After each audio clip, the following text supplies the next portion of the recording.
देखिए, पवित्र श्री अमरनाथ यात्रा का काउंटडाउन शुरू हो चुका है। तमाम जम्मू कश्मीर के लोग और खास करके पर्यटक व्यवसाय से जुड़े लोग जो है वो काफ़ी उत्साहित हैं। प्रशासन की तरफ से भी जो है तमाम सुविधाएं देने के लिए, हर संभव सुविधाएं देने के लिए युद्ध स्तर पर जो है इस समय तैयारियां जोरों शोरों से चल रही हैं। देखिए, जहां तक जम्मू कश्मीर की अर्थव्यवस्था का सवाल है तो बहुत हद तक हमारी अर्थव्यवस्था भी जो है पर्यटक और यहाँ आने वाले धार्मिक यात्रियों पर टिकी हुई है। हालांकि पिछले साल जो 22 अप्रैल को पहलगाम हमला, वो काला दिन और वो नापाक कृत्य अगर याद करें तो अब उस समय हमारी अर्थव्यवस्था जो है वो काफी हद तक प्रभावित हुई थी। हालांकि उसके तत्काल बाद जो 7 मई को ऑपरेशन सिंदूर चलाया गया उसमें स्थितियां काफी ज्यादा बदली, मगर अभी तक हमारी अर्थव्यवस्था पूरी तरह से जो है वो पटरी पर नहीं लौटी है।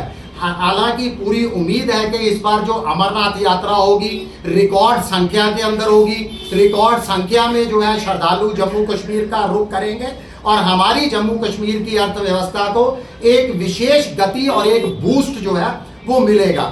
आज आप लोगों के माध्यम से शिवसेना यूबीटी जम्मू कश्मीर इकाई प्रशासन के समक्ष, सरकार के समक्ष, श्राइन बोर्ड के समक्ष और विशेष तौर पर जम्मू कश्मीर के माननीय उपराज्यपाल जी के समक्ष, जो कि अमरनाथ श्राइन बोर्ड के चेयरमैन भी है, मांग करती है कि यात्रियों को देने वाली सुविधाओं को लेकर, उनको सेवाओं से लेकर जितने भी आप आउटसोर्स करते हो, जो टेंडर निकालते हो, उसके अंदर मात्र और मात्र प्राथमिक स्थानीय लोगों को जो है वो दी जानी चाहिए। और इसके साथ साथ देखिए, स्थानीय जो छोटा व्यापारी है उसके अंदर भी बहुत रोष है पिछले कुछ सालों से।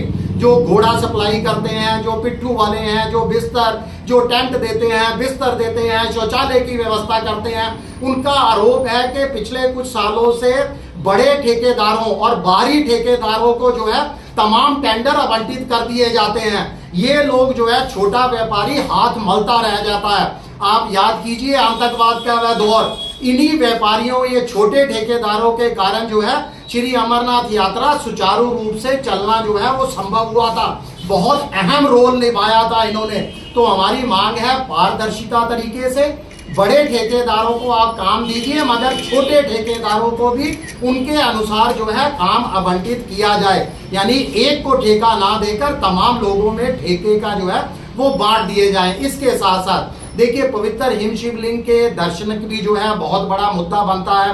पिछले कुछ सालों से आप लोगों ने देखा है कि यात्रा अवधि के पहले 2 सप्ताह में लगभग 15 से 20 दिन के अंदर पवित्र हिम शिवलिंग जो है वो अंतर्ध्यान हो जाते हैं, जिससे आखिर में आने वाले या 15-20 दिन के बाद जो यात्री यहाँ आते हैं, जो श्रद्धालु आते हैं, वो निराश होते हैं, उनको दर्शनों का सौभाग्य नहीं प्राप्त होता। हमारी मांग है कि अगर आपने इस बार 59 दिन की 59 डेज की यात्रा निर्धारित की है वो स्वागत योग्य है, मगर पवित्र हिम शिवलिंग के जिसका दर्शन करने के लिए दूर दूर से लोग और लाखों की संख्या में जो श्रद्धालु आते हैं वह निराश ना हो, इसका विशेष ध्यान रखा जाए। यानी पवित्र हिम शिवलिंग को यात्रा के आखिरी दिन तक पूरी तरह से या दर्शनों के लिए सुरक्षित बनाया जाए। इसके लिए तमाम उचित जो है वो प्रबंध किए जाने चाहिए। इसके साथ साथ देखिए, जो लंगर संस्थाएं हैं उनको, वो भी इस समय जो है बहुत ज्यादा परेशान है। उनको सही समय पर अभी तक अनुमति नहीं दी गई है। और दूसरा देखिए, लंगर को लेकर इस समय जो पूरे देश के अंदर गैस की किल्लत चल रही है, उसको लेकर भी उनकी परेशानी जो है वो बहुत ज्यादा बढ़ गई है। हाल ही के अंदर आपने देखा है कमर्शियल सिलेंडर के अंदर बेतहाशा बढ़ोतरी की गई है। उनको डर है कि वो कैसे जो है वो लंगर बनाएंगे, कैसे उसको सर्व करवाएंगे, क्योंकि सिलेंडर की कहीं उनको दिक्कत ना आए।